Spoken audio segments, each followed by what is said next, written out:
Hoje eu volto a falar sobre o caso George Alves.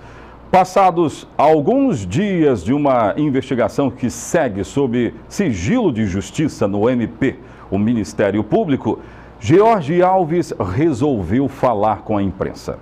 Eu quero agradecer aos integrantes do jornal A Tribuna, maior do estado do Espírito Santo. Esteve lá conversando com exclusividade com George Alves e nós temos aqui os detalhes, aquilo que foi dito por George Alves.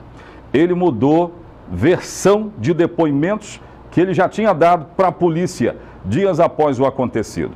Vocês se lembram que nós falamos aqui sobre este caso? E aí George Alves teria dito que ouviu as crianças gritarem. Ele falou disso lá na Grande Vitória, quando ele deu entrevista.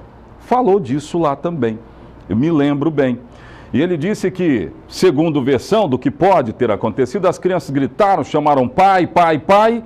De repente ele vai lá e aí encontra o quarto em chamas. Isso foi dito lá logo depois do acontecido, 2 dias depois do acontecido. Só que agora a versão já é outra. George Alves disse que achou que tivesse ouvido as crianças gritando. Ele dá outras informações. Coloca aí, põe no ar. Em entrevista exclusiva para o jornal A Tribuna, Georgeval Alves, o pastor George, falou com a imprensa sobre a tragédia que ainda causa comoção entre moradores da cidade de Linhares. Preso, acusado de estuprar e matar o filho e o enteado, Joaquim e Cauã, em 21 de abril deste ano, George mudou parte da versão dada à polícia dias após a tragédia registrada na rua Nicola Biancardi, bem no centro do município. Ele afirmou, na época, que foi acordado pelos gritos de socorro das crianças durante o incêndio na casa da família. Tentou salvar as crianças, mas o fogo se alastrou rapidamente, matando os meninos. Agora, Georgeval disse que pensou ter ouvido as crianças gritarem devido ao seu estado emocional no momento. Disse ainda ser inocente no caso das mortes das crianças e do estupro de uma ex-funcionária. Acompanhado de advogados, George disse que, naquele dia, estava muito cansado e, após colocar seus filhos para dormir, adormeceu também com sono muito pesado. Disse que quando sentiu o cheiro da fumaça pela casa, entrou em desespero. Correu para o quarto. Quando abriu a porta, tudo estava em chamas. Entrou em choro naquele momento. Na entrevista, perguntado sobre o que as crianças gritavam, ele respondeu: angústia e a sensação de impotência tomaram conta de mim naquele momento. Por isso, eu pensei ter ouvido meus filhos me gritando. Eu comecei a chamá-los.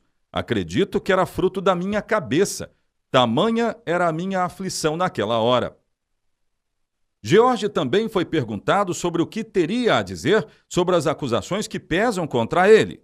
Disse que não é essa pessoa que hoje a sociedade hostiliza, muito menos essa figura criminosa que a polícia apresentou. A próxima pergunta, então, foi taxativa sobre sua inocência. Ele respondeu: eu nunca, jamais violentaria ou abusaria de uma criança. Eles eram meus filhos. Pelo amor de Deus, sou inocente. Estou sendo acusado injustamente. George foi perguntado sobre atitudes frias no momento em que perdeu o filho e o enteado. Ele respondeu: não foi frieza. Poucos conhecem a minha história.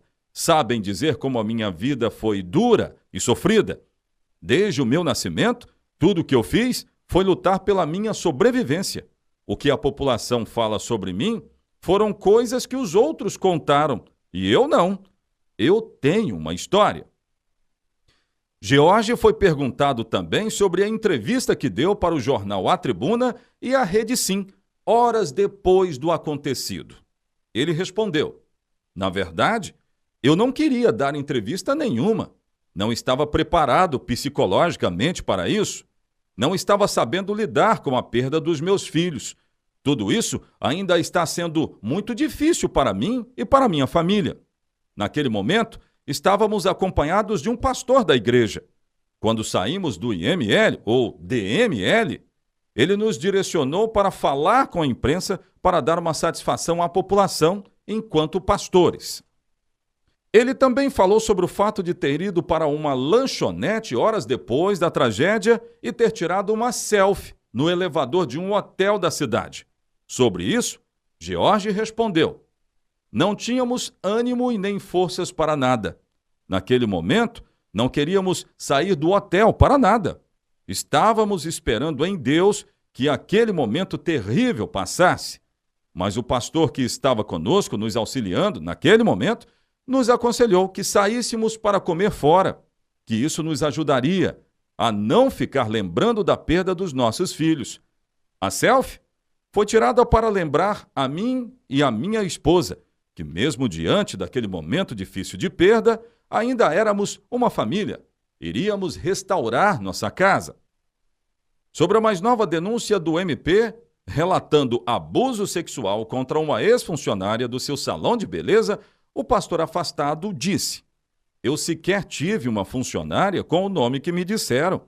Essa pessoa a quem estão acusando não sou eu. Eu nunca abusaria de uma criança, menos ainda de uma mulher. Pois é.